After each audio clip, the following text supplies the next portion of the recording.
Blue locket. 2 सालों के lockdown के बाद रिया वापस अपनी जॉब के चलते गुड़गांव में रहने आई थी। इतने समय तक वर्क फ्रॉम होम करने के बाद रिया का मन अब दोबारा ऑफिस जाने का बिल्कुल भी नहीं था, पर उसे बहुत ही कम रेंट में गुड़गांव का एक स्पेशियस अपार्टमेंट मिल रहा था। इसलिए उसने सोचा कि क्यों ना वो फिर से ऑफिस जाना ट्राई करे। मूव इन करने के बाद जब रिया अपनी बिल्डिंग में पहुंची तो उसे एक बात बहुत अजीब लगी। रिया के फ्लोर के सभी फ्लैट्स खाली थे।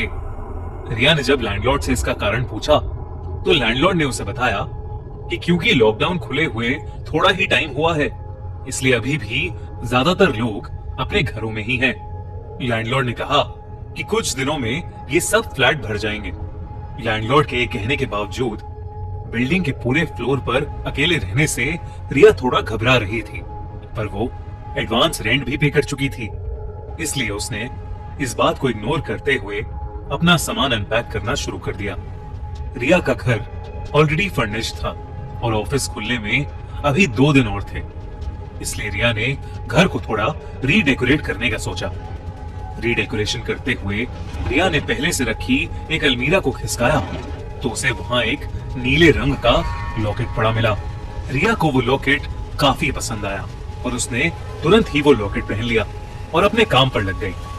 कुछ ही देर में रोज की तरह रिया की मम्मी को उसका कॉल आया और बात करते हुए ही अचानक से रिया को अपनी मॉम की वॉइस में डिस्टरबेंस आने लगी। कुछ ही सेकंड्स में उसे फोन पर किसी अजीब भाषा में किसी के बड़बड़ाने की आवाज आने लगी। ऐसा लग रहा था कि जैसे कोई मंत्र उच्चारण कर रहा हो। इससे पहले रिया कुछ समझ पाती, फोन में से एक तीखी कान सुन कर देने वाली आवाज आने लगी। रिया ने फटाफट से फोन काट दिया। उस आवाज से रिया का सर चकरा गया था। रिया ने अपनी मॉम को टेक्स्ट डालकर उनसे बाद में बात करने को कह दिया। रिया के सर में अचानक से दर्द होने लगा था, तो रिया ने थोड़ा रिलैक्स करने के लिए अपने लिए कॉफी बनाई और अपने लैपटॉप पर मूवीज ब्राउज करने लगी। रिया को समझ ही नहीं आ रहा था कि वो कौन सी मूवी देखे। रिया की ब्राउज करते करते ही लो बैटरी होने की वजह से उसका लैपटॉप शट डाउन हो गया और लैपटॉप की काली स्क्रीन में जो रिया को दिखा उससे वो बिल्कुल चौंक उठी। एक बूढ़ा बाबा ठीक उसके पीछे खड़ा हुआ था और पलक झपकते ही वो वहां से गायब हो गया। रिया के होश उड़ चुके थे, पर वो वहम और असलियत के बीच कंफ्यूज होने लगी थी। उसने पीछे मुड़कर देखा पर वहां कोई भी नहीं था। रिया को डर लगने लगा था। उसने पूरे घर का एक चक्कर लगाया पर उसे कोई भी नहीं दिखा। रिया के गले में अभी भी वो लॉकेट था और वो उसे पहने ही सो गई।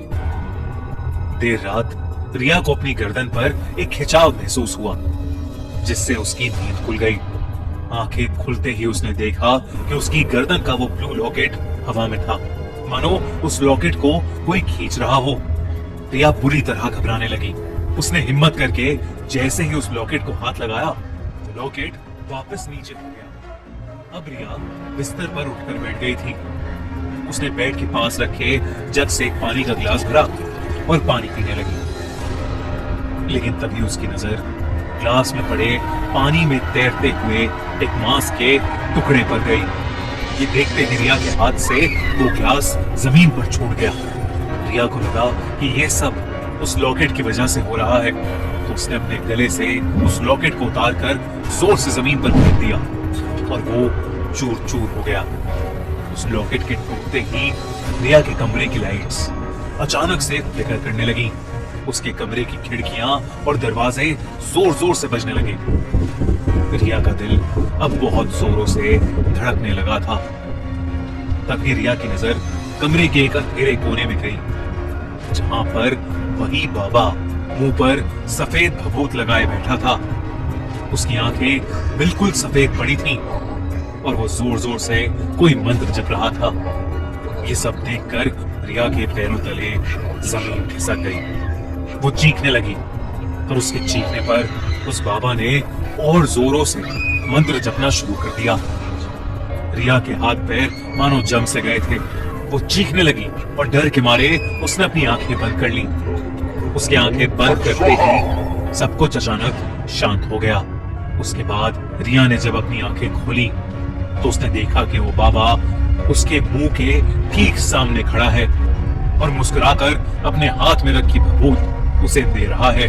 रिया जैसे तैसे करके वहां से भागी और दूसरे रूम में जाकर उसने दरवाजा बंद कर लिया। रिया की जान सूखे जा रही थी कि तभी उसकी नजर अपनी गर्दन पर गई और उसे यकीन ही नहीं हुआ। उसकी गर्दन में वही नीला लॉकेट लटका हुआ था। रिया ने जैसे ही उस लॉकेट को निकालने के लिए उसे छुआ, उसे अपने कमरे में करीबन 15-20 लोगों ने घेर लिया। ऐसा लग रहा था कि सब लोग मर चुके हों। उनके शरीर सड़े गले थे और उनके हाथों में बेड़ियां बंधी थी। वो रिया को देखकर बस रो रहे थे। इससे पहले रिया कुछ भी समझ पाती, उस भीड़ में से रिया को वही बाबा उसकी तरफ आता दिखाई दिया। रिया ने देखा तो उसके हाथों में अब भी बेड़ियां थी। वो चीखने चिल्लाने लगी पर उसकी आवाज को कोई सुन नहीं पा रहा था। वो बाबा रिया के पास आया और उसके माथे पर उसने वो भभूत रगड़ दी। 3 दिन के बाद उसी अपार्टमेंट में रिया की लाश मिली। उसके गले में वही ब्लू लॉकेट था और उसके आसपास भभूत गिरी हुई थी। उसकी मौत का एग्जैक्ट कारण तो किसी को नहीं पता, पर पूछताछ करने पर बिल्डिंग के लैंडलॉर्ड से पता चला कि उस बिल्डिंग के बनने से पहले वहां एक शमशान घाट हुआ करता था। जमीन बिकने के बाद वहां से सब चले गए थे, पर एक अघोरी बाबा उस जगह से जाने के लिए तैयार ही नहीं हो रहा था। जब उसके साथ जबरदस्ती की गई तो उसने आत्महत्या कर ली। अपनी जान देते हुए उसने एक श्राप दिया था कि वो जगह उसकी है और वहां उसके सिवा कभी कोई और नहीं रह पाएगा। इतना कहकर उसने अपने शरीर को त्याग दिया था, पर उस बाबा की लाश पर भी वही ब्लू लॉकेट था। शायद उस बाबा के श्राप के कारण ही आज रिया इस दुनिया में नहीं है, और शायद वो ब्लू लॉकेट कोई आम लॉकेट नहीं, वो उसी अघोरी बाबा का लॉकेट है जिसमें शायद उसकी आत्मा आज भी रहती है।